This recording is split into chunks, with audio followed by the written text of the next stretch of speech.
Hello everyone, welcome back to my channel, That Model Railway Guy, and welcome to another DCC Sound fitting tutorial today. Before we get started, this video has very kindly been sponsored by D-Rails, great model shop, and I'll be telling you why that is a little bit later on. So yeah, today's video is a sound fitting tutorial, and the subject for today is this, the NER Autocar from Heljan. Lovely little model this. Obviously the preserved Autocar is now back in working condition and based at the MC and Bolton Abbey Steam Railway, so when this was released I knew I had to get one. Now this model is actually really simple to fit for sound, so I'll be showing you what that entails initially, and then we'll take things a little bit further by adding both a stay alive and also an upgraded speaker to the model too. Plus, while we've got the body off, we might as well fit some passengers in there as well. So there's a lot we can do with this model, but like I said, let's start off initially just with that really simple sound installation. With the Autocar on the workbench, we can start by removing the body. There's no screws to remove for this, instead the body shell is held on by 2 clips down each side. You need to get your fingernails in to gently pull the sides out, and that'll release the clips. And if you're struggling, one tip is to try running a piece of card down the inside. I'll admit I do find this quite fiddly, I prefer screws myself, but I know a lot of diesel locos use clips like these too, so it does seem to be pretty common. Once the clips down each side have been released, the body should then just lift off. This reveals the interior with the lighting bar running across the top, and this is where we can find the Next 18 decoder socket and the built-in speaker. Because of that speaker, the sound installation is incredibly simple. First, you just need to remove the blanking plate or the standard decoder if you already have one installed like I do here. Then you can simply plug in a sound decoder. In my case, this is a Zemo MS590 from UChoose with their NER Autocar sound project preloaded. Like I said before, the speaker is already installed and wired up, so all we need to do now is put the body back on. Thankfully, this isn't as fiddly as getting it off. You just carefully push the body shell back down over the chassis until the clips engage, and we're done.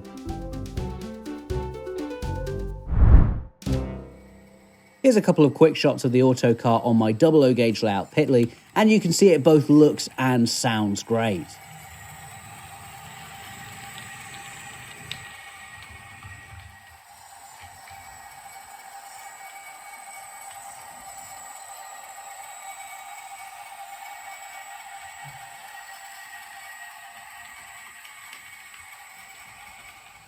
I do wonder if the speaker is a little bit tinny, or perhaps that's just the nature of this sound file, given that it's using sounds from the London Underground to get that electric whine.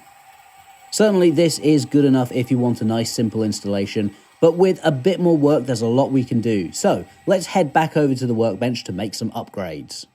This video has very kindly been sponsored by D-Rails Model Shop, a fantastic retailer for all your model railway needs. Now, many of you know I personally use D-Rails myself. I buy models from them all the time, and I genuinely do believe that their customer service and their general welcoming nature is absolutely the best around. When I first got back into the hobby, I had quite a few issues with locos arriving either broken or with some other problem, until I started using D-Rails more regularly. Since then, I've had barely any problems at all. In fact, I can't actually think of the last time that I did have an issue with something. And yeah, maybe I've just gotten lucky, but I do think a huge part of it is down to the fact that D-Rails check every model before they send it out to you. So you know you're going to get the high quality models that you've paid for. Like I said, I really recommend D-Rails, and you can check them out on their website, drails.co.uk, or click the link that's down in the description. They stock all the major scales and gauges too, from N gauge right up to Garden Railway, so there's something for everyone, and trust me, you won't be disappointed with them. Thanks again to D-Rails for sponsoring this video, and now let's get back to the action. With the Autocar back on the workbench and the body already off, I can start work on some upgrades. Again, these are all fairly simple to do, and I'll start out by replacing the built-in speaker for a slightly larger one. This is from the UChoose Ice Cube range and is 18mm by 13mm with a 6mm height. The built-in speaker has 2 wires connecting it to the PCB, and these can easily be desoldered to disconnect it. I'll also need to solder 2 wires to the new speaker onto these 2 tabs here. I'll quickly tin each of the tabs. Then a wire can be soldered to each.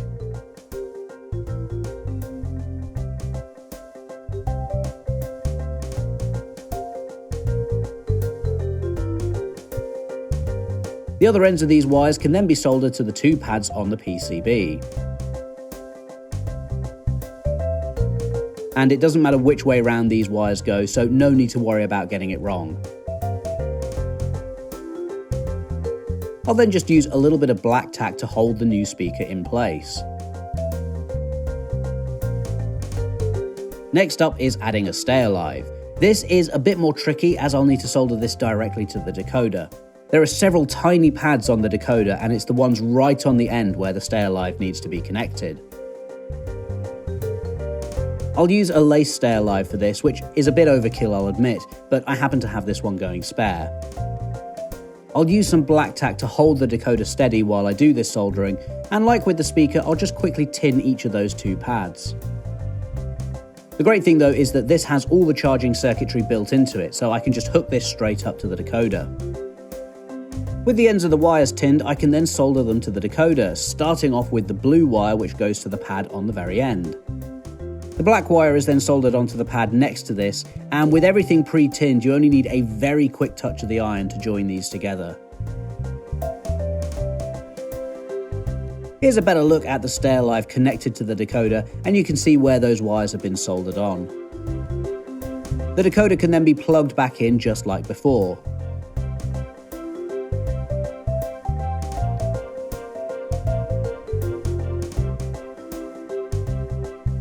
I'll also reposition the speaker slightly just to give me a bit more space.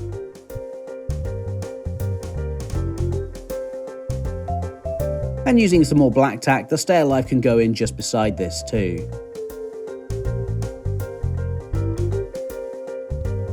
So that's all the electronics taken care of, but while we've got the body off, let's add some passengers. These are just some very cheap figures I got from Amazon. The painting isn't great and the scale seems to vary a little bit between figures, but honestly, for inside a moving vehicle like this, I'm not sure it matters too much. For more visible parts of a layout, like on a station platform, I'd always prefer to use higher quality figures from somewhere like Model U. But in this instance, I just want to give the impression that the Autocar isn't completely empty.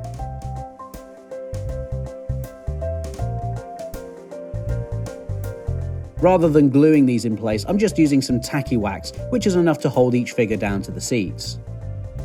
This also gives me the option of being able to replace or reposition them fairly easily, should I ever decide to fit some higher quality figures in the future.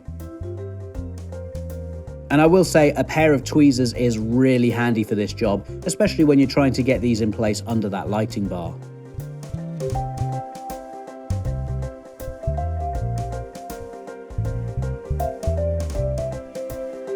So with a few figures now sat in the windows, I can put the body back in place. Again, this can easily be clipped over the chassis like before, and there's no issue with the height of the speaker or the stay alive, which is great. So let's go put this back on the layout and test out all the sounds.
So I have to say I'm really pleased with the end result here. For someone who mainly has steam locos on their layout, it's really nice to have something completely different here with the Northeastern Autocar.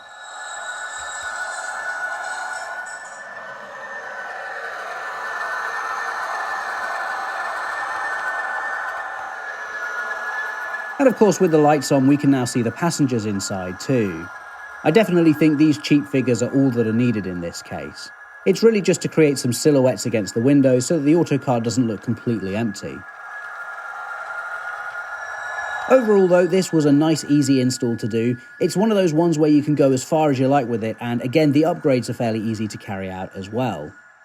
It's a great little model though, and I think Rails of Sheffield still have a few of these left in stock, but not many apparently. So if you do want to get one of these, I'll leave a link down in the description, along with all the other bits and pieces I've used today as well. I'm really pleased to have this running on Pitly though, and I think that's going to be it for today's tutorial.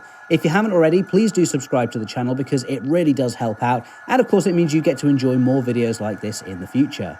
Let me know down in the comments if there's any other locos you'd like me to do a sound fitting tutorial on as well. But in the meantime, thank you so much for watching everyone, and I'll see you in the next video. Bye!